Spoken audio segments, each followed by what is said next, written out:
Hi, beautiful ladies. I just wanted to drop in and speak to you a little bit about something that is kind of important to me along this journey, and I hope you can resonate with it a little bit.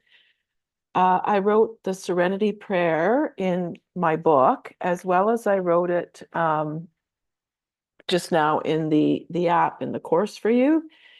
And it is one that I'm sure maybe you've heard before, but I'm going to tell you a story about it that really does speak to how, when the time is right to let go a little bit more, you will know. So, this is the prayer. God, grant me the serenity to accept the things I cannot change, the courage to change the things I can, and the wisdom to know the difference. It just is so simple, but so profoundly wise, especially when we're talking about dealing with grief. So I did speak with you earlier in another video about the different types of grief that I've experienced. And I'm going to go back to when my dad died. And it was one of those times because I was young and didn't really have the kind of support that is available to people today. But I remember going to pick out a cross for to wear on my neck for his funeral. And while I was in the jewelry store, I saw something that really caught my eye, and it was a set of, it was like a gold medallion, and it had two sort of sliding pieces that came apart. And the front of the medallion was a pair, it looked like praying hands, just hands like this on the front.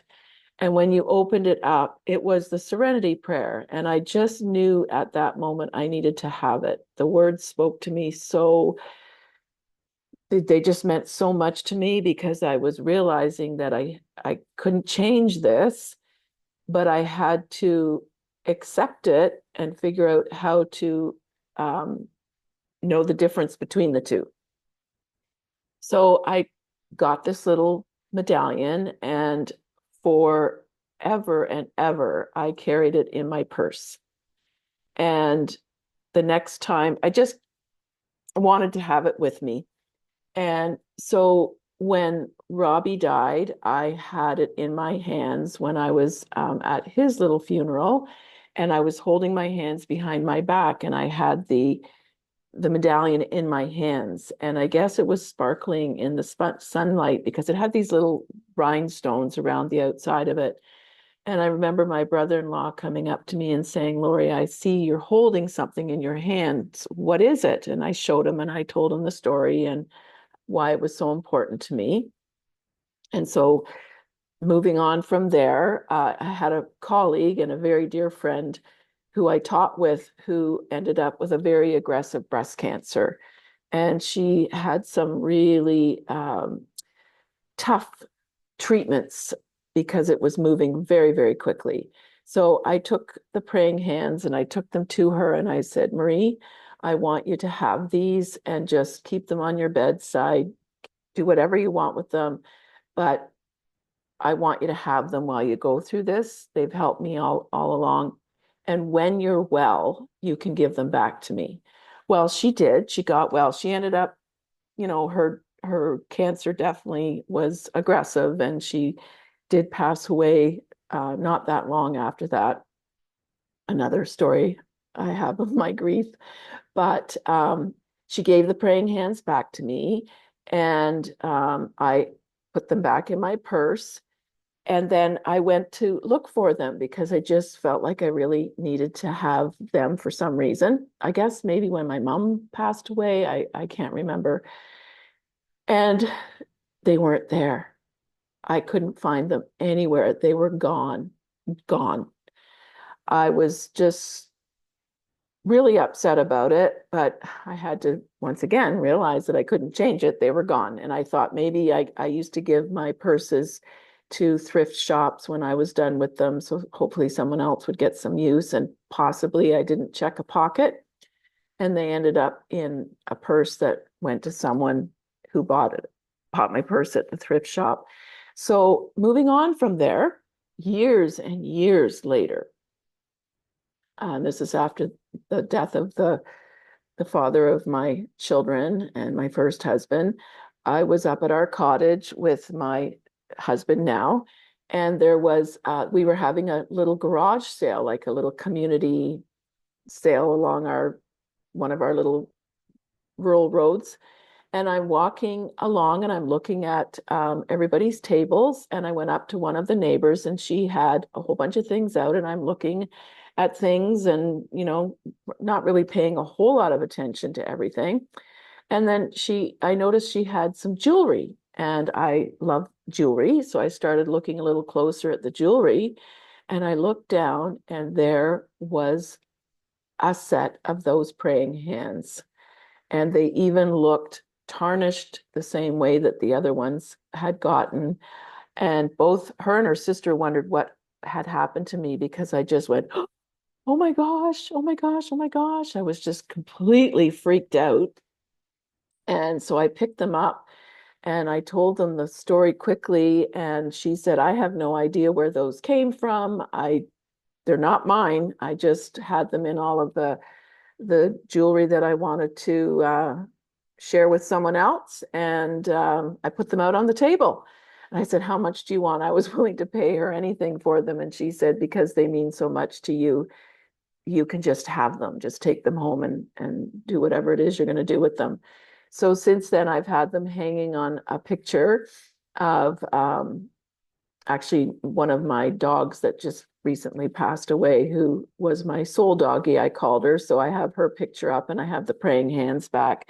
And I'm not putting them in my purse. I'm not taking them back and forth from the cottage to here. They just stay right there. And if I need them, I know exactly where I can find them.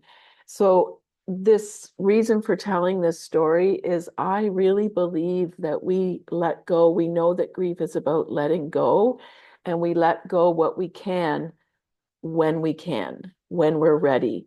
And it's taken me a long time to let go of my story and to be able to share how I got through it with others through my book and now through this app.